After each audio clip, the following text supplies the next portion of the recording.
Hello friends, welcome to the net scholars.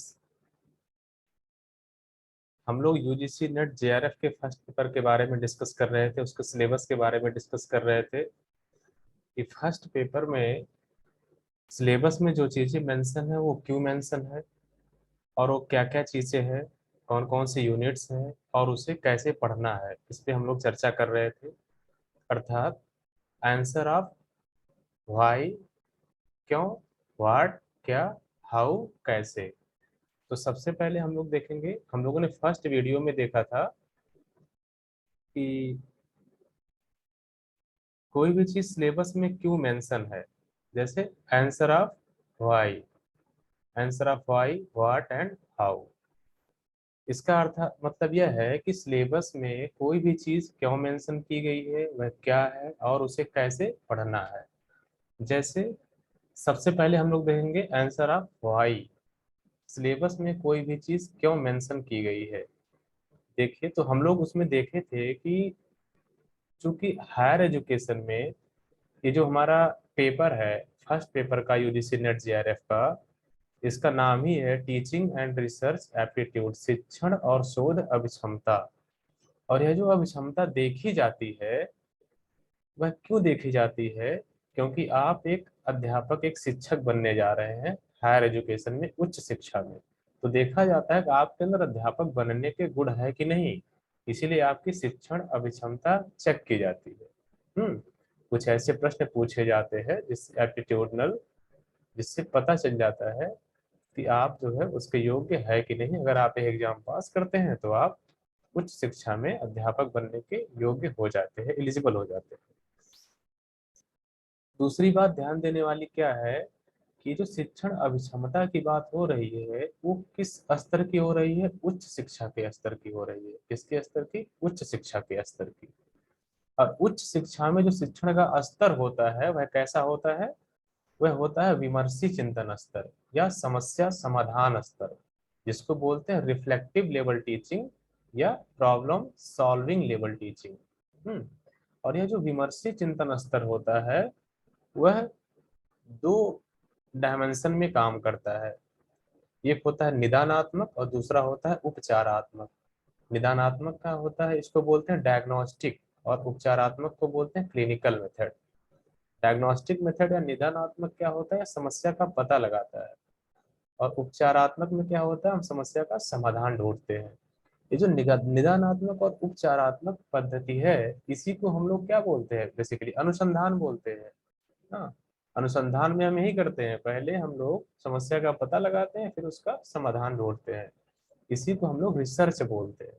हाँ, तो यहाँ पे आ जाती है हमारी अनुसंधान की यूनिट। की अनुसंधान की यूनिट क्यों डाली गई है? ताकि हम समस्याओं का पता लगाना और उनका समाधान ढूंढना सीख जाएं। रिसर्च में बेसिकली यही होता है। जब आप रिसर्च करते हैं तो हम एग्जैक्ट प्रॉब्लम को आइडेंटिफाई करना सीखते हैं कि वास्तव में समस्या क्या है। क्योंकि एग्जैक्ट प्रॉब्लम, सही समस्या का चयन करना भी आसान नहीं होता है। क्योंकि अगर आप समस्या का सही चयन कर ले गए तो आप समाधान तक पहुंच जाएंगे। तो अनुसंधान में आप यह बात सीखते हैं, रिसर्च करते समय, पीएचडी में आप यह बात सीखते हैं कि किसी भी समस्या को, एग्जैक्ट समस्या को कैसे आइडेंटिफाई किया जाए और उसका समाधान कैसे ढूंढा जाए। और दूसरी चीज क्या है? ये जो शिक्षण अभिक्षमता होती है, जो शिक्षण होता है उच्च शिक्षा के स्तर का, ये किसके माध्यम से होता है? संचार के माध्यम से ना। और यह संचार जो है, इसमें कौन कौन सी प्रणाली इस्तेमाल होती है? परंपरागत और आधुनिक। परंपरागत में कौन कौन सी पद्धतियां होती है? ब्लैक बोर्ड मेथड होता है और पाठ्य पुस्तक टेक्स्ट बुक मेथड होता है ना। आधुनिक पद्धति में कौन कौन सी पद्धतियां होती है? सूचना और संचार प्रौद्योगिकी, इसी को हम लोग क्या बोलते हैं? आईसीटी या कंप्यूटर बोलते हैं। शॉर्ट फॉर्म में क्या बोलते हैं? कंप्यूटर ना। तो अभी आप देखिए कि ये चार यूनिट हमारे सिलेबस में क्यों डाली गई है, इसको आपने देखा। सबसे पहले यूनिट कौन सी है? शिक्षण या टीचिंग। इसको हमने इसमें क्यों ऐड किया है? इसके साथ साथ हमने देखा रिसर्च की यूनिट ना। उसके बाद संचार, कम्युनिकेशन ना। चौथी यूनिट क्या है हमारी सिलेबस में? सूचना और संचार प्रौद्योगिकी या सूचना और संचार प्रणाली, इसी को बोलते हैं आईसीटी या कंप्यूटर ना, इसको हम लोग क्या बोलते हैं, सूचना और संचार प्रौद्योगिकी ना, इसको हम प्रौद्योगिकी कर लेते हैं। हम्म, उसके बाद कौन कौन सी यूनिट्स बचती है हमारी, उसके बाद और कौन कौन सी चीजें हैं जो सिलेबस में मेंशन की गई है। उसके बाद है बोध या कॉम्प्रिहेंशन ना, ये क्या था, सूचना और संचार प्रौद्योगिकी।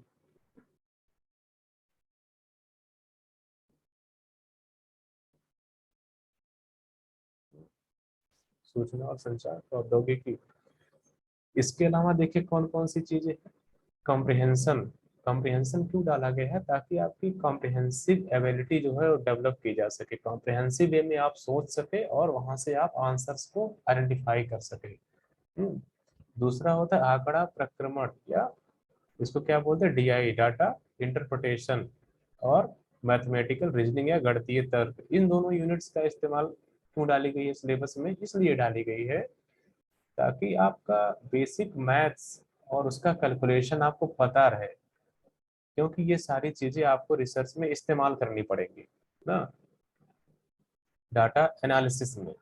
इवन डाटा कलेक्शन में भी हम कई बार टेबुलेशन मेथड का इस्तेमाल करते हैं, बहुत सारे टेबल बनाते हैं, सारणी बनाते हैं।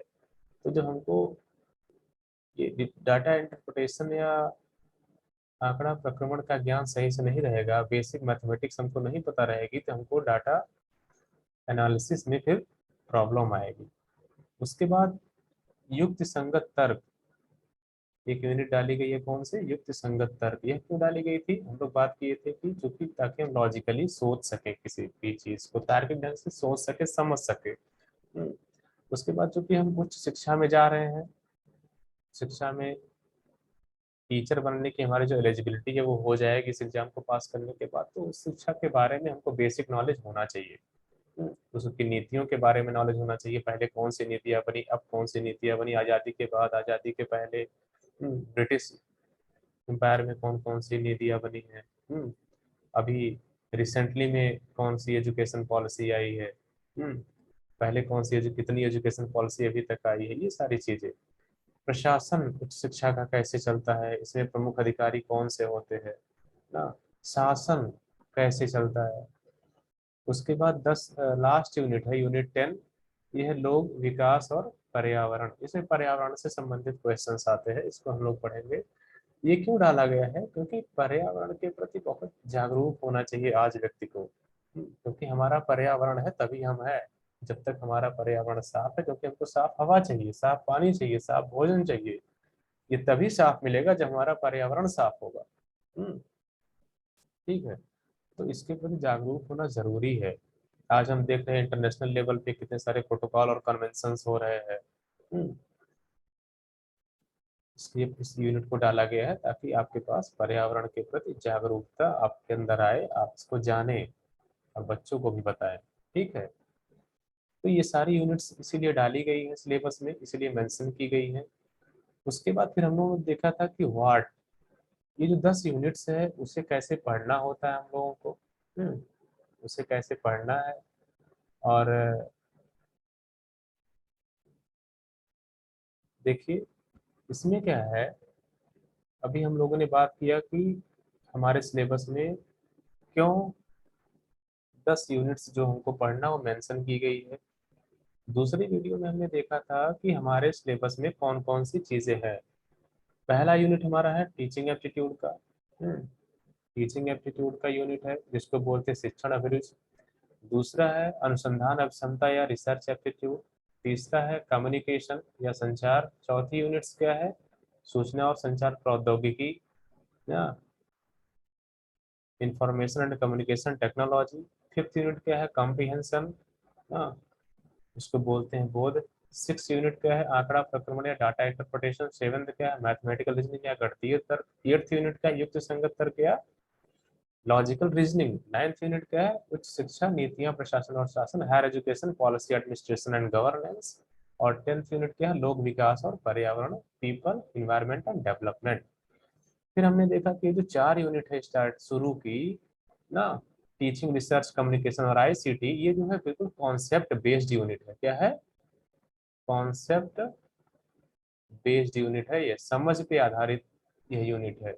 हम इसको जितने अच्छे से समझेंगे उतनी अच्छी तरीके से क्वेश्चंस को पिक कर पाएंगे, उसके आंसर्स पिक कर पाएंगे, ठीक है। उसके बाद की जो 4 यूनिट्स है वो प्रैक्टिस बेस्ड है, जिसमें आता है कॉम्प्रिहेंशन, डाटा इंटरप्रिटेशन या आंकड़ा प्रक्रमण, मैथमेटिकल रीजनिंग और लॉजिकल रीजनिंग, ठीक है। ये बिल्कुल प्रैक्टिस बेस्ड, इसमें आप जितनी प्रैक्टिस करेंगे आप उतने अच्छे मार्क्स को गेन कर सकते हैं। उसके बाद की जो 2 यूनिट्स है हायर एजुकेशन और एनवायरनमेंट की, ये बिल्कुल फैक्ट बेस्ड है, इसमें बस आपको याद करना, सिस्टमेटिक प्रोसेस में चीजों को समझ लेना है एक बार ना। उसके बाद हमने देखा था कि इसमें जो है क्या चीजें ध्यान में रखनी होती है। तो पहली चीज पे हम लोग बात किए थे स्पष्टता, क्लैरिटी होनी चाहिए कि कोई भी चीज क्यों है, कैसे है, उसको उसी रूप में समझना। दूसरी चीज कॉन्सेप्ट ना, समझ। तीसरा बिंदु क्या था, अप्रोच या दृष्टिकोण। फिर मैंने बोला था कि अप्रोच कैसा होना चाहिए एज ए टीचर, क्योंकि यह एक टीचिंग एलिजिबिलिटी के लिए एप्टीट्यूड टेस्ट हो रहा है। अगर आप एज ए स्टूडेंट अपना अप्रोच लेके जाएंगे एग्जाम में तो आप कुछ क्वेश्चंस को गलत करेंगे जो एप्टीट्यूडनल बेस्ड क्वेश्चन होते हैं, क्योंकि ये एक स्टूडेंट का एप्टीट्यूड नहीं पूछ रहा है, ये एक टीचर का एप्टीट्यूड यहाँ पे टेस्ट हो रहा है, ठीक है। और मैंने यह भी बताया था कि क्वेश्चन में डिफरेंसेस कैसे हो जाते हैं आंसर को क्लिक करने में, जब हम टीचर के अप्रोच से बात करते हैं और जब हम स्टूडेंट के अप्रोच से बात करते हैं तो ना। उसके बाद फिर उसके बाद हम लोग देखेंगे अब आंसर ऑफ हाउ, कैसे हमें पढ़ना है चीजों को ना। हमने देखा सिलेबस में चीजें क्यों मेंशन की गई है, क्या क्या मेंशन की गई है। हम्म, अब उसके बाद हम लोग देखेंगे लास्ट में आंसर ऑफ हाउ, अर्थात जो चीजें सिलेबस में मेंशन है उसको हमें कैसे पढ़ना है, ठीक है।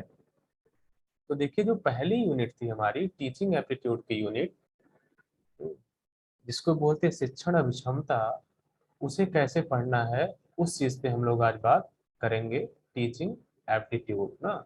सबसे पहले बात होती है एप्टीट्यूड की। एप्टीट्यूड क्या होता है, एप्टीट्यूड क्या होता है, एप्टीट्यूड, एप्टीट्यूड या अभिक्षमता ना।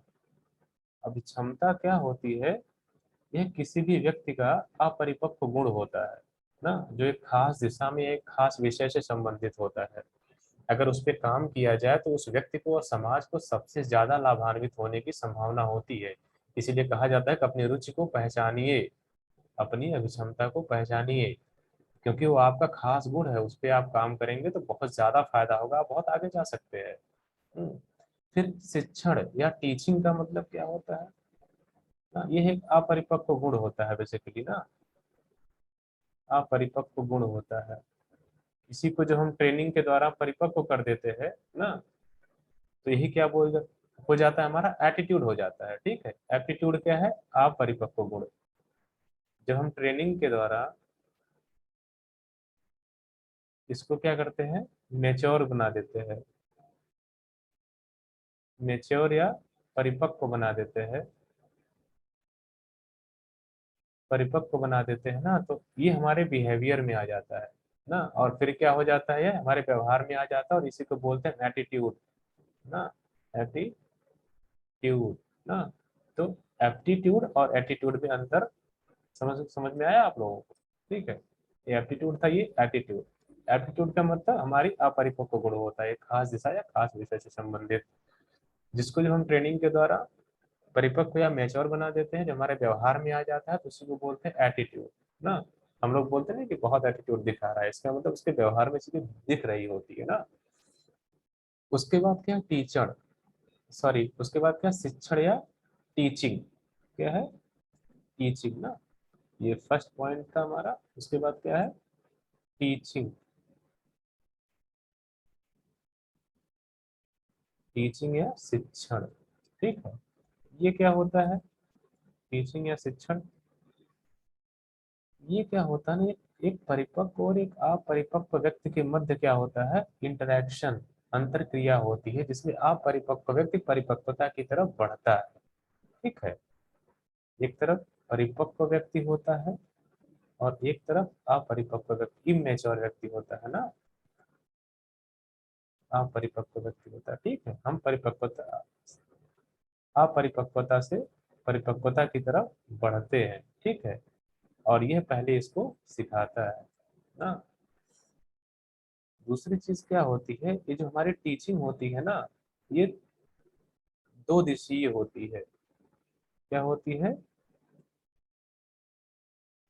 दो दिशीय होती है ना, टू डायरेक्शनल। क्या होती है? टू डायरेक्शनल ना।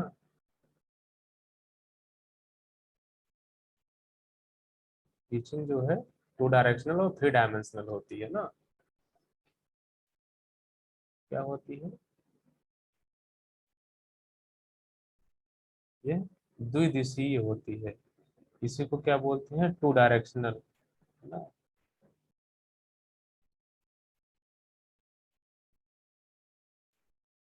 Two directional. और ये क्या होती है? त्रिआयामी होती है। ठीक है, त्रिआयामी होती है, इसको बोलते हैं थ्री डायमेंशनल। थ्री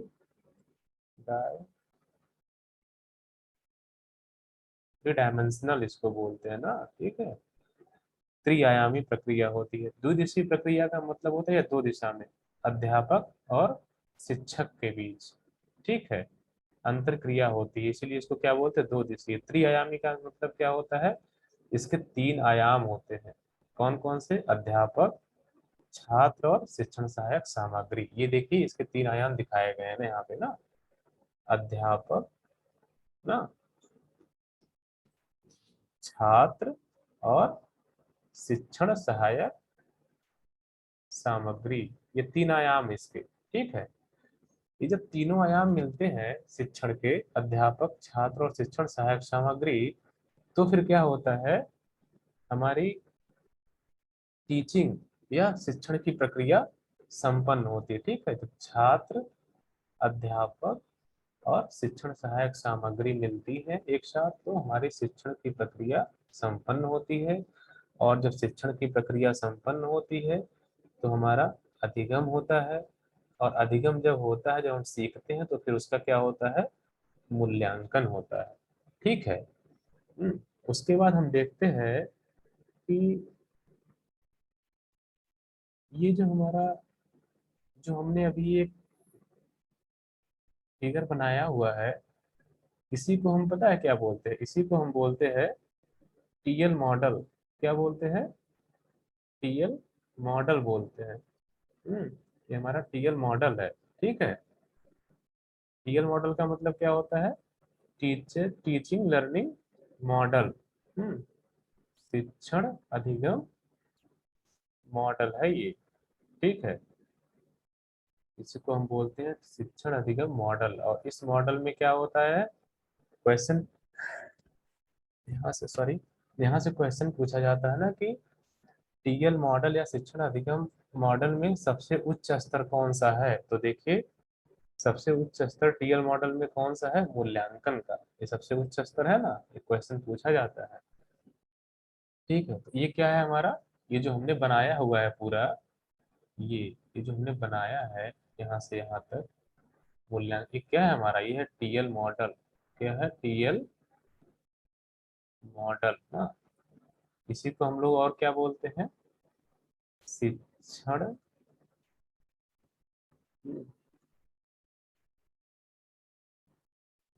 अधिगम मॉडल ना।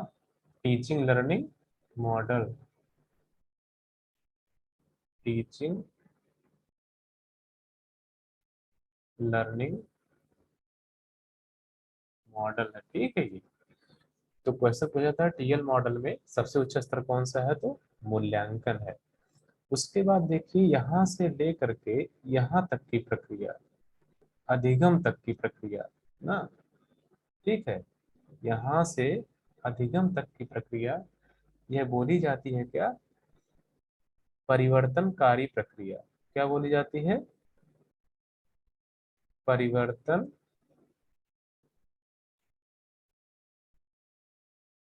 सॉरी, परिवर्तनकारी प्रक्रिया इसको बोला जाता है ना।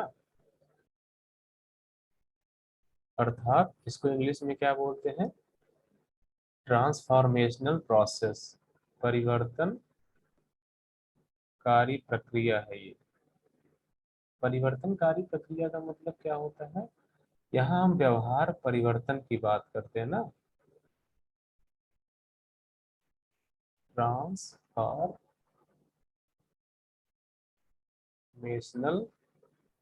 प्रोसेस। यह जो है किसकी बात करती है? व्यवहार परिवर्तन की, बिहेवियरल चेंज की बात करती है ना।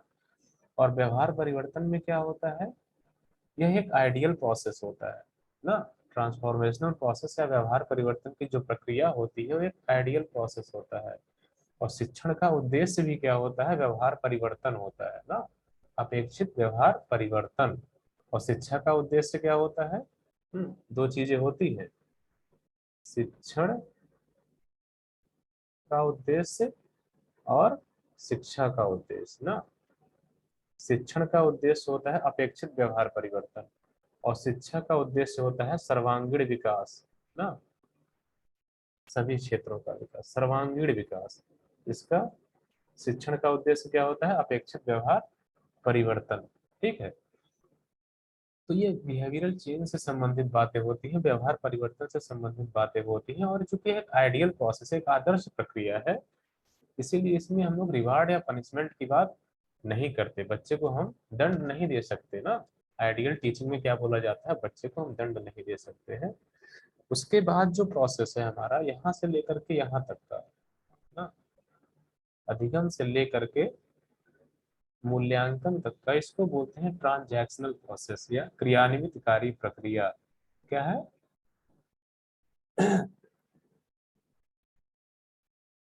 क्रियान्वितकारी ना, क्रियान्वितकारी प्रक्रिया या ट्रांजैक्शनल प्रोसेस ना।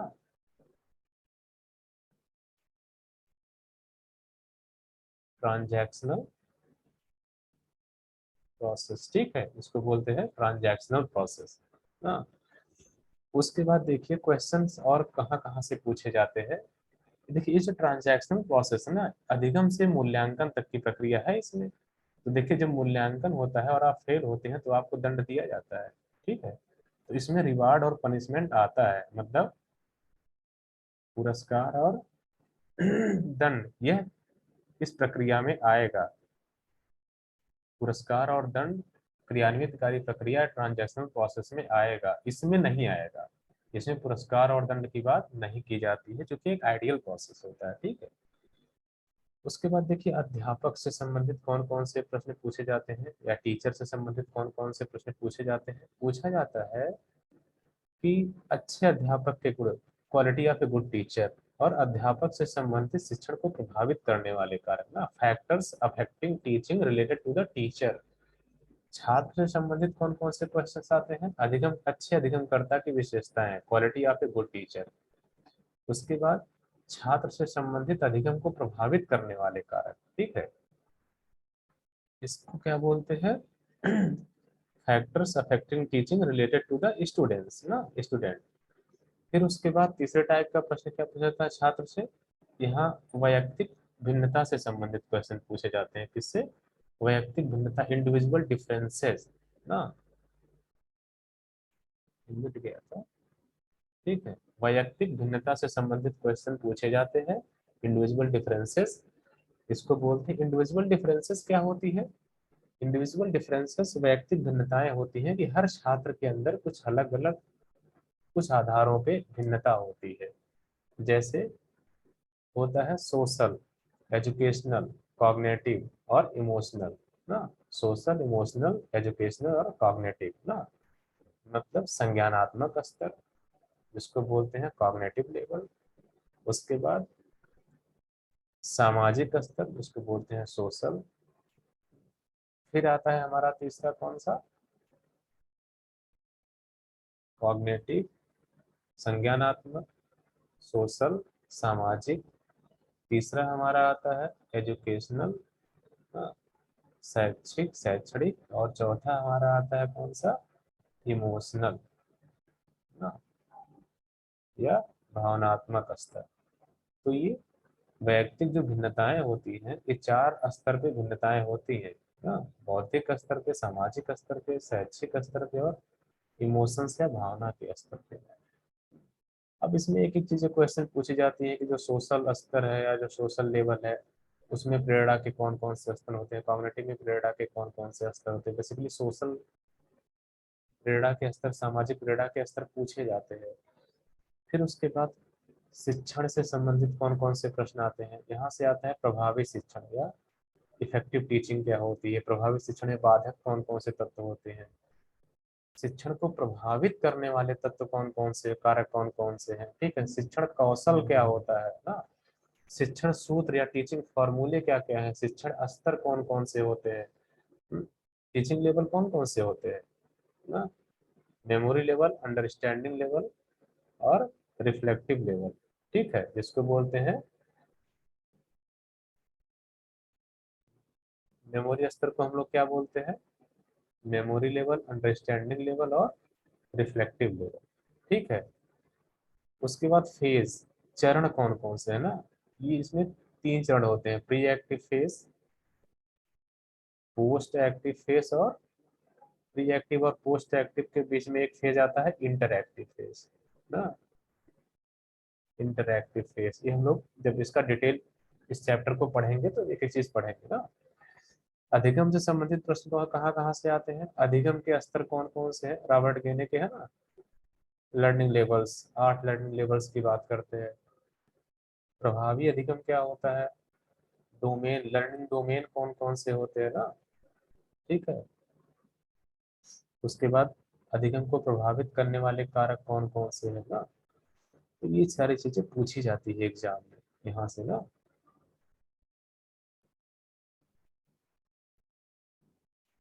उसके बाद मूल्यांकन, मूल्यांकन से संबंधित प्रश्न आता है, जिसमें पहला होता है मात्रात्मक मूल्यांकन। यह क्या होता है, मात्रात्मक मूल्यांकन, इसमें केवल परीक्षाएं आती हैं, इसको बोलते हैं क्वालिटेटिव असेसमेंट।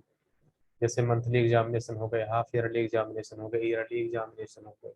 फिर उसके बाद आता है गुणात्मक मूल्यांकन ना, इसमें क्या होते हैं, गुणात्मक मूल्यांकन में दो चीजें आती हैं, डायग्नोस्टिक और क्लिनिकल। ठीक है, मतलब निदानात्मक और उपचारात्मक ना, समस्या का चयन और समस्या का समाधान आता है। फिर उसके बाद योगात्मक मूल्यांकन, इसको बोलते हैं समेटिव असेसमेंट, जो साल के अंत में होता है। सतत एवं व्यापक मूल्यांकन ना, कंटिन्यूअस एंड कॉम्प्रिहेंसिव असेसमेंट। ये क्या है, सतत चलने वाली प्रक्रिया है, मतलब आपकी जो सिलेबस है उसके अलावा भी एक्स्ट्रा करिकुलम जो होते हैं सबका मूल्यांकन इसके अंदर, इसलिए व्यापक मूल्यांकन बोलते हैं। फिर आता है निर्माणात्मक मूल्यांकन। निर्माणात्मक मूल्यांकन अनौपचारिक प्रकृति का अपना इकलौता मूल्यांकन होता है, सारे मूल्यांकन औपचारिक प्रकृति के, केवल एक मूल्यांकन जो है निर्माणात्मक, वो अनौपचारिक प्रकृति का मूल्यांकन होता है ना। और ये ड्यूरिंग टीचिंग होता है, शिक्षण के दौरान क्लासरूम में ही किया जाता है, इसमें हम लोग क्वेश्चंस पूछते हैं ताकि बच्चों के अंदर क्वालिटेटिव एनहेंसमेंट, गुणात्मक वृद्धि की जा सके, उनकी जो समस्याएं आ रही हैं पढ़ने में उसको समझा जा सके, उन्हें और अच्छे से पढ़ाया जा सके ताकि वो समझ सके और लर्निंग आउटकम्स को मैक्सिमाइज किया जा सके। ठीक है, फिर आता है मानक संदर्भित परीक्षण, फिर निकट संदर्भित परीक्षण। उसके बाद अकादमिक निष्पादन मूल्यांकन आता है, जिसमें अधिकतम निष्पादन मूल्यांकन या अधिकतम अभिक्षमता परीक्षण और विशिष्ट उत्तर परीक्षण आता है। अधिकतम अभिक्षमता परीक्षण या निष्पादन मूल्यांकन में हम एक साथ कई सारी क्षमताओं का मूल्यांकन करते हैं, विशिष्ट उत्तर में हम एक साथ केवल एक एक एक क्षमता का मूल्यांकन करते हैं ना। तो ये डिफरेंस होता है। तो इन सब चीजों को हम लोग डिटेल में पढ़ेंगे जब हम इसकी एक एक चीज को, जब हम इस चैप्टर को पढ़ेंगे। तो अभी हम लोग क्या, सिलेबस एनालिसिस में केवल अपने ऑल जो 10 यूनिट्स है उसमें देखेंगे कि कौन कौन से यूनिट्स को कैसे कैसे पढ़ना है। सभी हमने आज देखा टीचिंग के यूनिट्स को कैसे पढ़ना है, मतलब कैसे पढ़ना है, हाउ। ठीक है, जिसकी हमने शुरू में ही बात की थी, हाउ ना। तो अभी हमने देखा कि अब हमें पढ़ना कैसे है एक एक यूनिट को। आज हमने टीचिंग के बारे में डिस्कस किया है, अब हम नेक्स्ट वीडियो में डिस्कस करेंगे रिसर्च के बारे में। ऐसे हम लोग 10 यूनिट के बारे में डिस्कस करेंगे कि हमें कैसे पढ़ना है उस यूनिट्स को पूरा डिटेल एक्सप्लेनेशन के साथ, ऐसे ही बिल्कुल। ठीक है, तो मिलते हैं हम लोग नेक्स्ट वीडियो में। Thank you so much.